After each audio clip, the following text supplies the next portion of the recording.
I've had this palette from Krylon for a while. It's not exactly the right colours for me. I've got a dark, a light, which is almost a yellowy one, and a slightly warmer colour that's close to my skin tone but not quite right. So I tend to mix these two a lot, then use this one for highlighter, and then use this one to contour with. I find that the product itself is a little bit stiffer to use, and so I don't use it so much. So what I've decided to do is, I've got an empty MAC palette here. I'm going to use this empty from MAC to mix the correct shade for my skin tone. So taking some of those colours out now, I'm just going to go ahead and mix them all up together. It's a really stiff, creamy kind of colour here.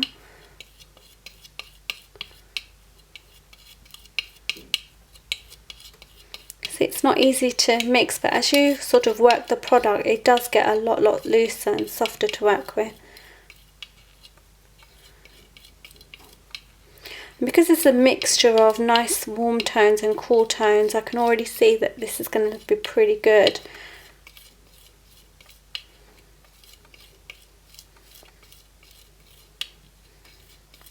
You can mix up the whole, you know, batch load if you want. I'm just going to do a tiny bit for now, just for the purpose of demonstrating this to you. And this is really good if you've got like a few foundations that you're not keen on, but do be wary of mixing certain brands or certain types of foundation together.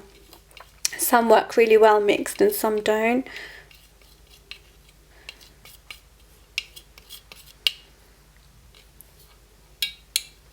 So I've got a really nice colour there. I'm going to try that on my skin. I may have a slight tash, and that's because I'm going to do a threading video. But just test the colour and see what you think of it. Now obviously when you're applying it like this, it's going to look very, you know, you'll be able to see it much more.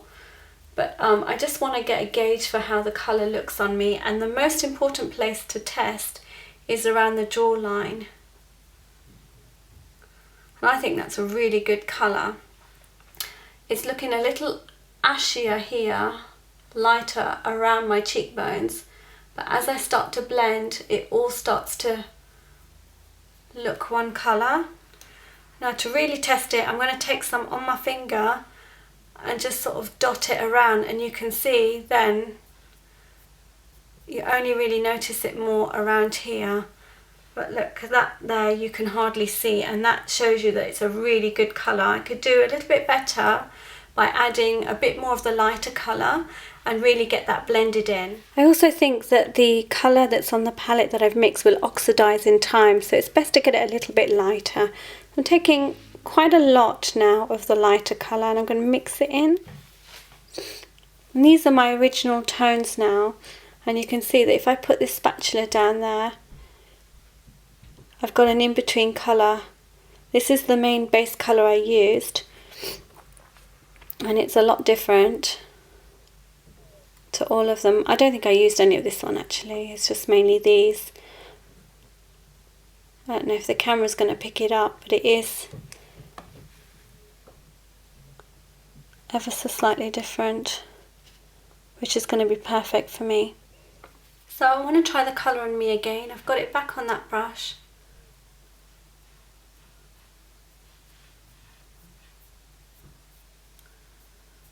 And you can see it's totally disappearing around my cheek areas as I apply it. And really neutralising it out. You'll notice it a bit more around here because I've got pigmentation under my eyes, and I've also got the redness around here. But if you look here, it blends in really nicely with my skin colour. The only place where I might have a bit of a situation is going to be if I used it around my pigmentation, where it's got the potential of going grey looking.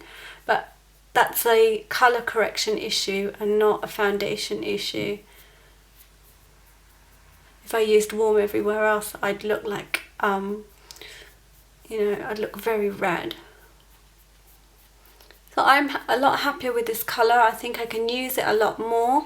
And then it's going to be great for winter while my skin's kind of in this in-between colour. I'm not quite pale yet. I've still got my tan from the summer and from when it was really nice over September and October. But then as my skin pales out, I'm still going to be able to work with this by adding a little white. And then in the summer when I go a lot darker, then obviously I will need to mix up a new batch for then that's a lot warmer for me.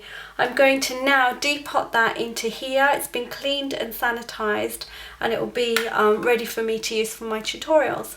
If you're wondering why you would want to mix your foundations, as a regular consumer, you would want the perfect colour for you. So if you're one of those people who just don't find the perfect shade, then getting a light and a dark and mixing them together, start off in equal parts and then decide whether you want it lighter or darker, and then add that to bring the tone and the level up or down.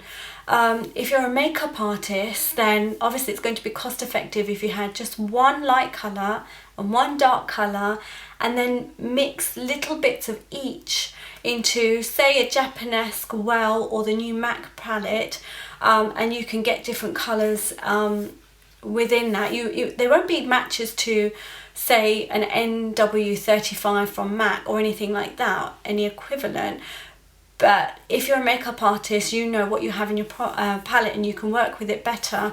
I would say do an equal mix of the two and have that as your middle colour, and then just change it for either side. Have 2 shades on either side maybe, or 3 shades on either side, and that way you're being totally economical.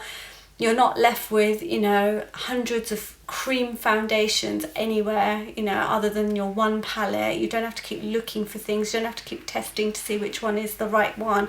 You would still do that anyway, but as you get more experience, you tend to know, you can see the colour and know what you want, just from seeing the clients. So yeah, it's really economical. You use your foundations up quicker, which means they get replaced quicker.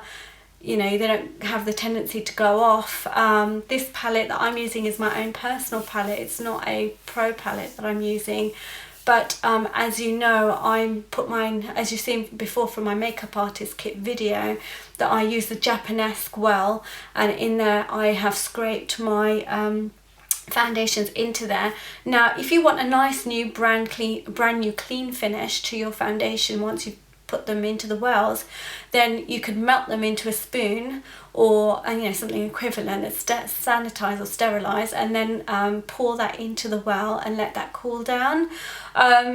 Or you can scrape it on and just have it just clean off around the sides. I'm going to scrape mine on because I find that just by heating them up slightly, it changes the colour. It's alright for some, but I think if I was to redo my palette, so I'm at the end of the year I allow it all to reach down to the bottom, use it all up, sanitize it, and then do it again for the next year. I think this time round I will be melting them and putting them in and creating more colours as time goes by. Cream foundations are the things to use. I wouldn't use them with anything soft, moussey or liquid because obviously they won't stay solid. So yeah, any kind of concealers. It'll work with concealers as well, as long as they are quite stiff. I mean, I've done it with this one here, which is a Glam Spot one. I mix with my corrector and have that all ready to use. So yeah, I really hope that's useful to you, and I'll speak to you guys soon. Bye.